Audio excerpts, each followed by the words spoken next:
question everything. So down there in Washington, you got all sorts of protesting going on. You even got the ceasefire protesting going on for Palestine and Israel and Gaza.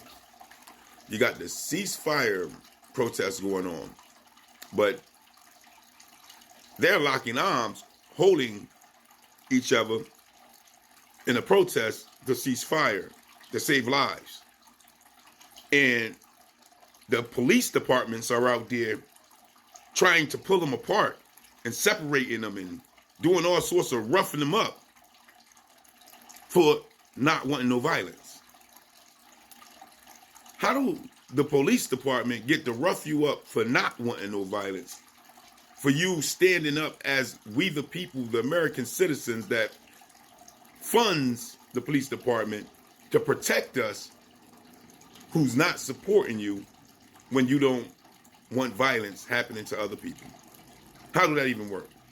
How do they get to rough you up for standing strong against what is going on when it comes to your appointed representatives not doing the bidding of the people? Where is America going? What is the approach for the American citizens who vote for these people to be in office, to be your appointed representatives and your appointed leaders? Don't they supposed to have your best interest at heart?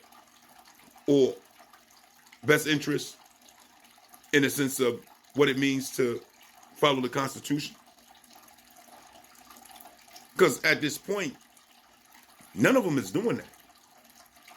They're following the agendas of the Fortune 500 companies and the wealthy and rich families that are telling them what to do. And behind that, you got the wish people who's manipulating all sorts of stuff. How do that work for you as the American citizen when you can't protest without getting roughed up by your own so-called peace officers? Is there a such thing of peace officers anymore?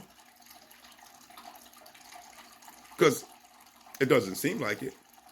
They don't bring peace to the communities. They bring division. They escalate problems. They don't stand by the people. They stand for the companies. They stand for the agendas of the Freemasons who control and manipulate your government. And this is what you see. So when you come out and you protest for a ceasefire on what you see as lives, innocent lives being lost to chaos based off of wealthy and rich agendas, they just hush you up, rough you up, pull you apart from being arm locked in Washington. And that's justified. Literally. They don't get penalized, lose their jobs, nor go to jail. But this is the country that you say the home of the brave and the land of the free. Well, who's free? What is freedom?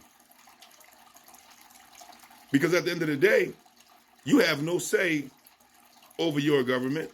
You have no say over your rights. And you have no say over your political aspect of things when it comes to the circumstances of what is going on in the country, when it comes to dealing with we the people.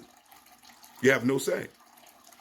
And if you have no say, then what are you for real to this government, to this empire, to this system of what you call United States? What are you?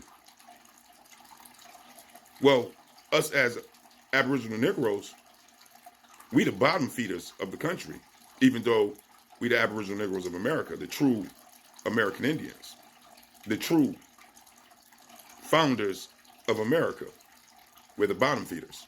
We have really no rights, but we lie to ourselves as if we do have rights.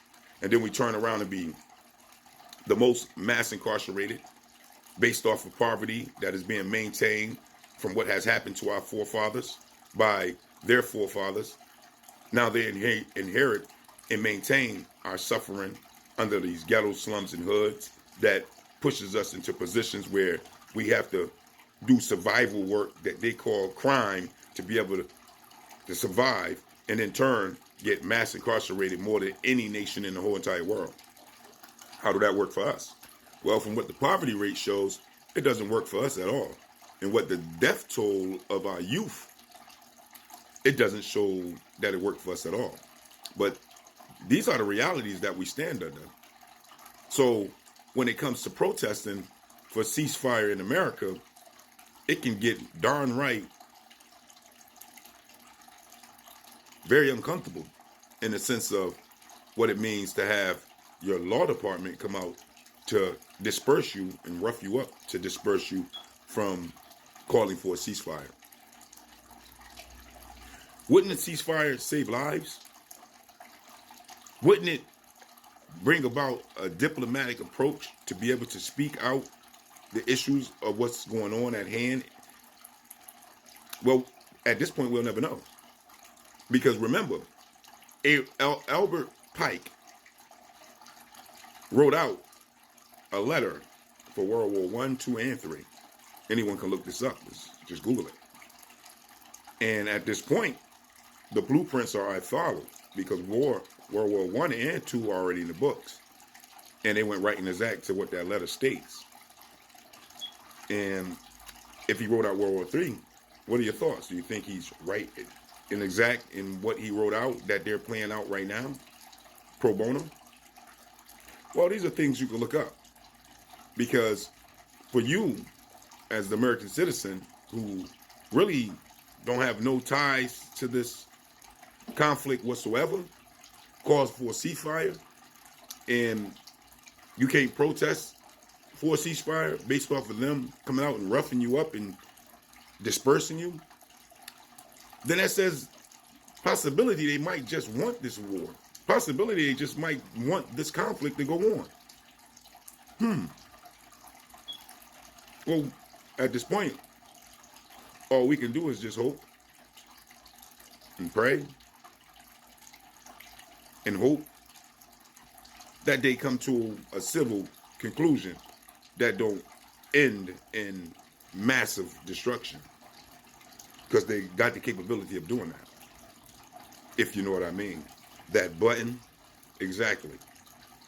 So we'll stay tuned to where the world is going, because at this point, you and I both know the Aboriginal Negroes of America never had no say in the political aspects of what has happened or what is going to happen or how to move things when it comes to swaying this United States. So if we ain't never had no say, we already know we don't have no say now.